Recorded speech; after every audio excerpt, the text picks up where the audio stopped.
My name is Sam, the footnote writer for this show, and today you're going to hear about how to unzip DNA. This is the Tech Optimist.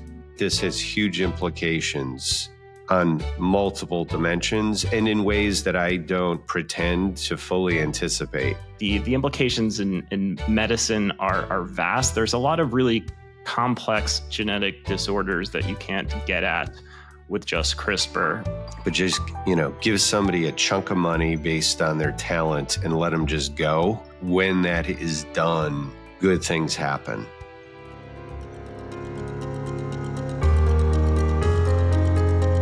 In a world captivated by criticism, it's easy to overlook the groundbreaking technologies shaping our future.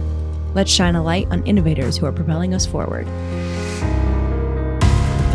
As the most active venture capital firm in the US, we have an exceptional view of tech's real-world impact. Join us as we explore, celebrate, and contribute to the stories of those creating tomorrow. Welcome to the Tech Optimist.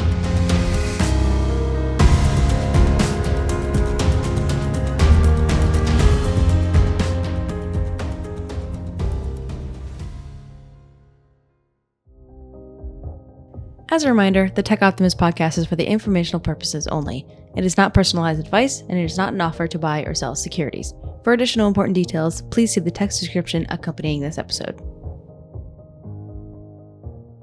Great. Yeah. Are you ready? Let's do it. I'm ready. Let's do it. Okay. Welcome to this episode of the Tech Optimist podcast, our 3 breakthrough show. Where we talk about what we think are 3 notable breakthroughs the last week or two. And I'm Mike Collins. I'm the founder and CEO of Alumni Ventures, and I'm joined by Matt Caspari, one of our managing partners from our West Coast. Yeah, good to see you, Mike. Yeah. All right. So I think I'm going first today, and This is a little bit of a build on one from about a month ago where, identified really this kind of trend that has been happening, which is, I'm calling it kind of the electric fence going up on, regulation bureaucracy coming from our court system. Yeah. And this was before maybe the most monumental of this is the Chevron ruling, right? The Chevron preference, which basically gave our executive branch institutions, FTC, SEC, IRS, really a deference when it came to interpreting the law. And, the idea that, the legislative branch would have the big picture, the broad framework, and then, it would be up to, quote unquote, the experts within the regulatory space to really make the rules.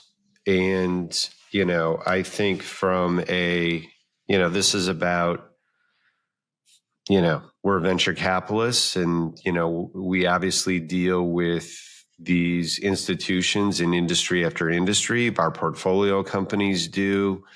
And so I think this has huge implications on multiple dimensions and in ways that I don't pretend to fully anticipate. I think it is seismic in the implications for particular companies and particular industries, from healthcare and getting things approved by, the FDA, to in the venture capital space. I founded our company really on the heels of the Jobs Act in 2012. Yeah. And, that was interpreted, in my opinion, very, very narrowly by the SEC, to the fact that there are whole parts of the Jobs Act that became impractical. There were really, in my opinion, the legislative intent was very different than the way the SEC interpreted it. So I think we're going to see it in industry after industry. We're going to see it in the venture capital space as far as how things get done, how things are going to go. I think, again, like a lot of change. There's huge opportunities for entrepreneurial companies to do new things, do things differently. I think it is seismic in its implications. What do these changes mean, and when will we see them? That answer right after this. Hey everyone, just taking a quick break so I can tell you about the Deep Tech Fund from Alumni Ventures. AV is one of the only VC firms focused on making venture capital accessible to individual investors like you. In fact, AV is one of the most active and best performing VCs in the US, and we co-invest alongside renowned lead investors. With our Deep Tech Fund, you'll have the opportunity to invest in innovative solutions to major technical and scientific challenges, which can have a hugely positive effect on society. Companies that have the potential to redefine industries and create a more sustainable future and deliver significant financial returns. So if you're interested, visit us at av.vc/funds/deeptech. Now back to the show. Any thoughts on how fast we're going to start feeling these changes? I think you're going to see them fast because I think many of these agencies are going to become much more flexible when it comes to how they're going to view it. When there's going to be lawsuits, there's going to be threats of lawsuits, there's going to be preemptive stuff, I think, done by these regulatory things now that they're going to have to. So I actually think, you're going to see some changes in the matter of, and I think you're going to see lawsuits in the matter of weeks and months. Yeah. Where again, just to pick another sector, I think there's issues going to be coming down. There's going to be lawsuits coming down in energy. I think there's going to be lawsuits coming down in healthcare. I think there's lawsuits going to be coming down in industry after industry on this. And again, I am not making a legal judgment. I'm not saying that as a citizen, I necessarily like all of this stuff. I'm literally saying change is coming. And change is coming in a big way on how things are going to get done. And I'd say generally from what we know, positive for those looking for innovations to get out of the lab and into the marketplace. I think so. Yeah. I think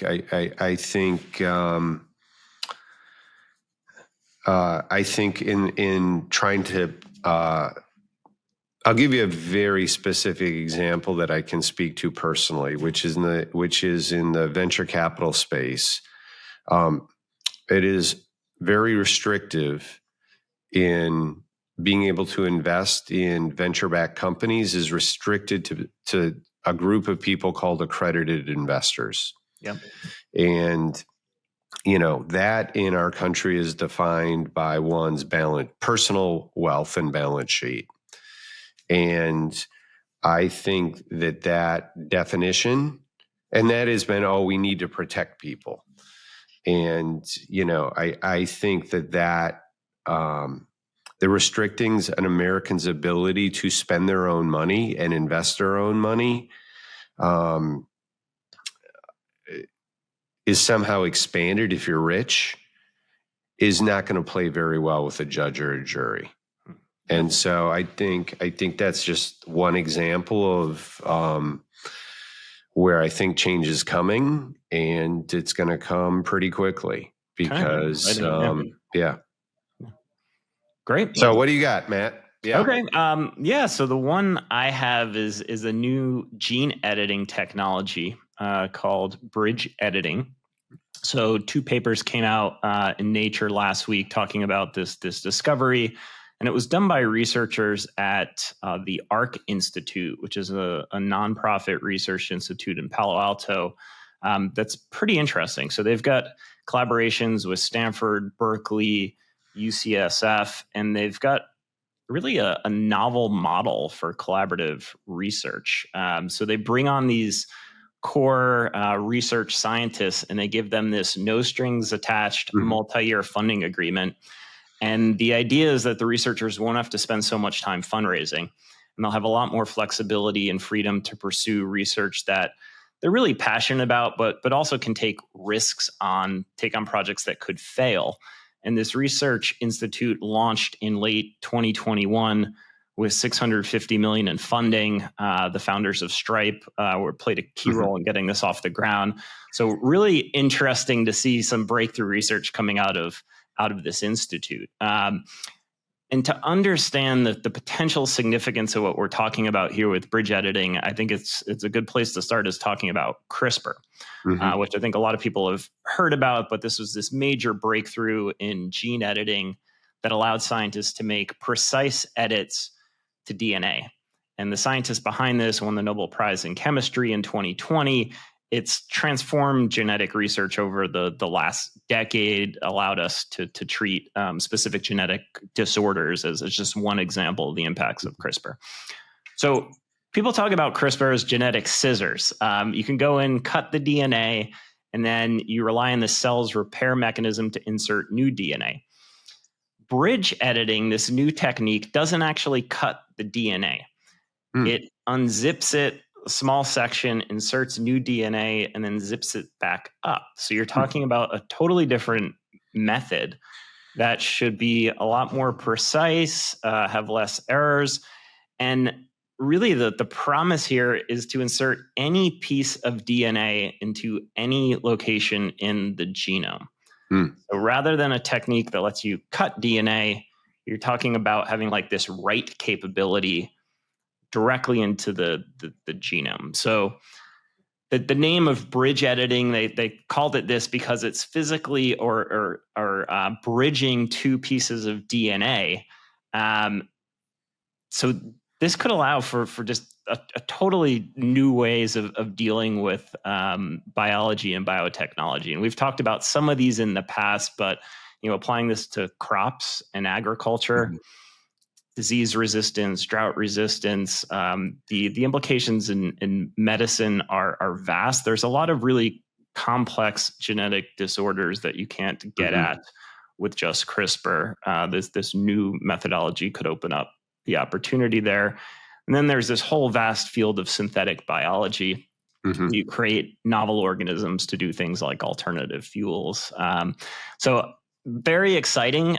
This research is early. It was just done in E. coli, which is where a lot of this research starts, hasn't been applied to humans yet. But this feels like one that we may look back on in a few years as this was a massive step forward for the field of biotechnology. So an exciting one to watch.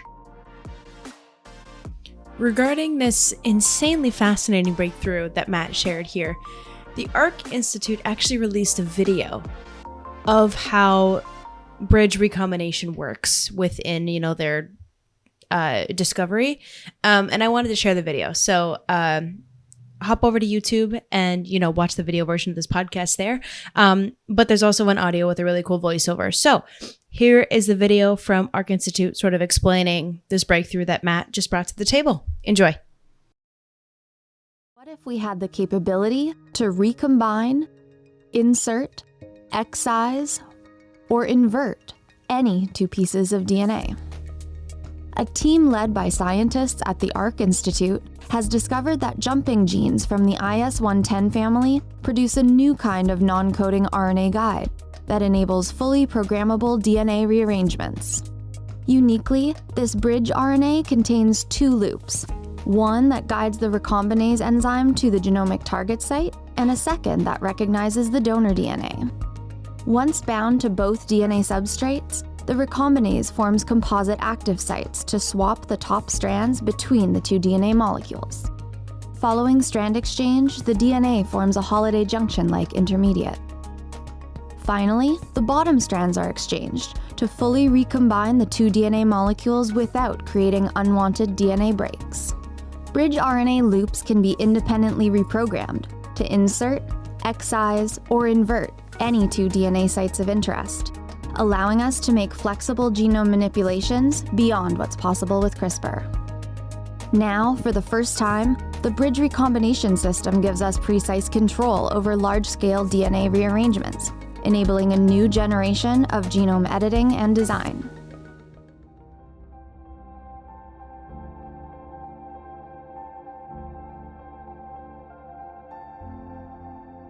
Yeah, and again, I think it's like alternatives in that space are good as well. I know there's been some patent dispute issues related to CRISPR and, Yeah. and so if there's other ways to kind of achieve innovation and experimentation there, I think that's nothing but good. And again, your bigger point too about,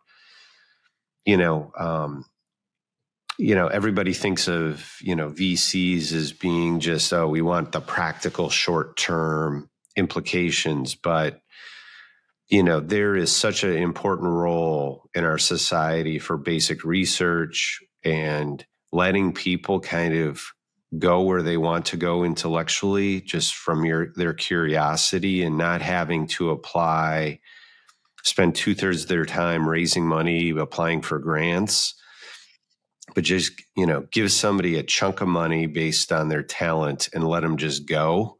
Yeah. I think we have found that when that is done, good things happen. And so it's like, a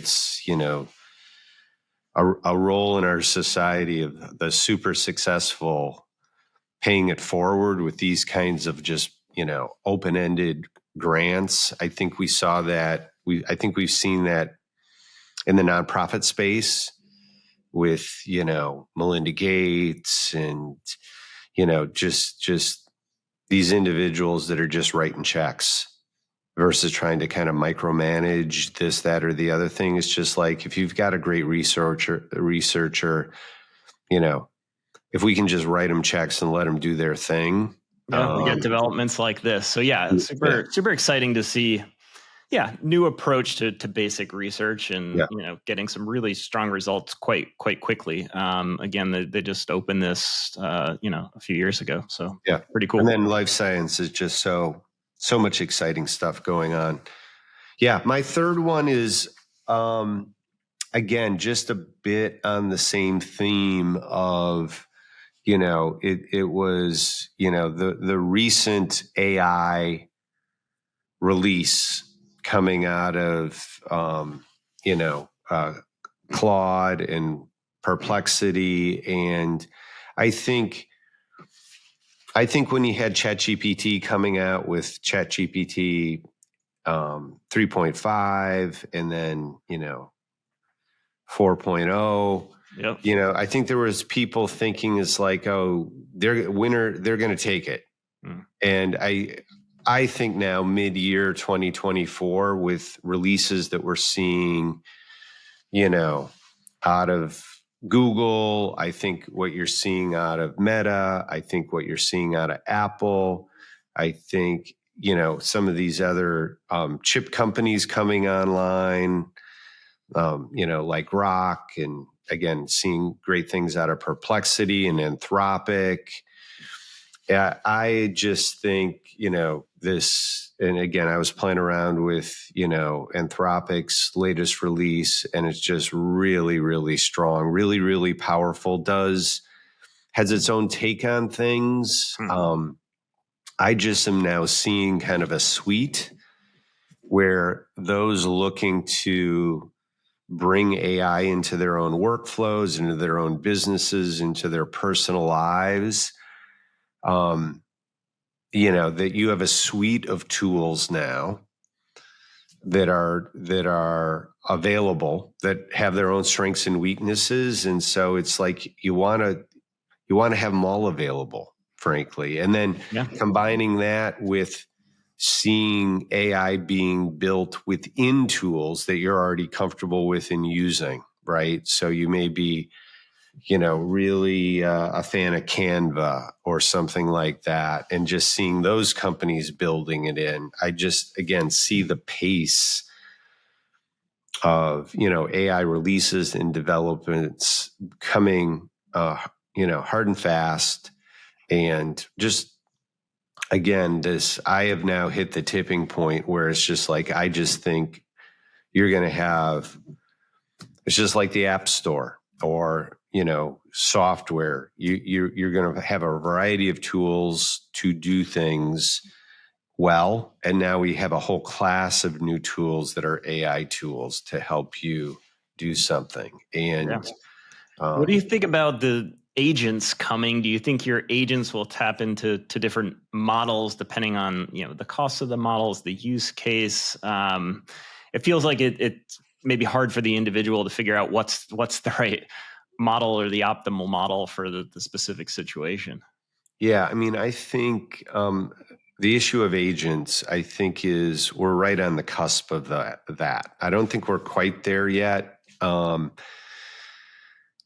don't think a lot of people are trusting these systems yet to do a lot of stuff commercially on their own, right? There's still a little bit of, middle schoolers or teenagers, frankly. You need pretty strong oversight, right? Kind of thing. But I think what you're starting to see is companies and individuals developing workflows where they're intervening at checkpoints to double check. They may break down, a workflow into kind of 3 or 4 parts with a couple of different intervention points, and then obviously one right at the end before deployment. Yep. But I see those strings getting longer and longer, and people's confidence with them going. I'm seeing this with self-driving technologies, right? Which is, it used to be, this is basically cruise control plus that I'm only going to use on kind of the highway, and then with great dubious care. And now I think the state of play is people are doing it, in routine drives or doing, it's not just like push the button and go in the back seat. But I do think the segments where one feels good about deploying it, growing and growing, quarter over quarter in a significant way. So yeah, I just think it's more and more responsibility that we're giving to these systems. But I think the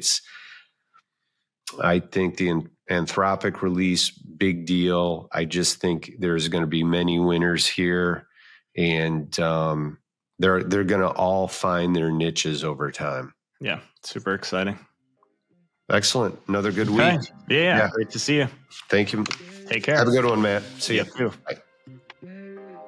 You know me, being the sort of guide for this show, I have heard a lot of interviews, right? And I've heard a lot of CEOs and entrepreneurs and startup owners talk about AI and talk about AI tools that they use every day. And like Mike was talking about, use those AI tools within their workflow. And I too, after listening to Mike and all these people that he brings on the show, I too have changed my own workflow with how I research for this podcast, how I edit this podcast, how I organize myself and all of the files that we have for this show. And I wanted to share a few that I use that I have picked up from this show. So Perplexity was one that Mike and Matt talked about today, and I use that every day. Perplexity is a constant tab that is open on my Google Chrome that I use every single day for literally any questions that I have. It's really good about summarizing and picking research from a bunch of different sources and providing just a lot of content for you to answer any questions that you might have asked it.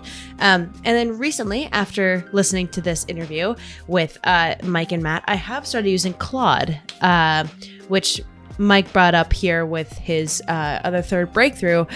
And it too is it's like another version of ChatGPT. So I've been using both ChatGPT and Claude, and they're both, Mike is very right. They both are used for their own sort of specialty baggage of things, but they too have really helped my workflow.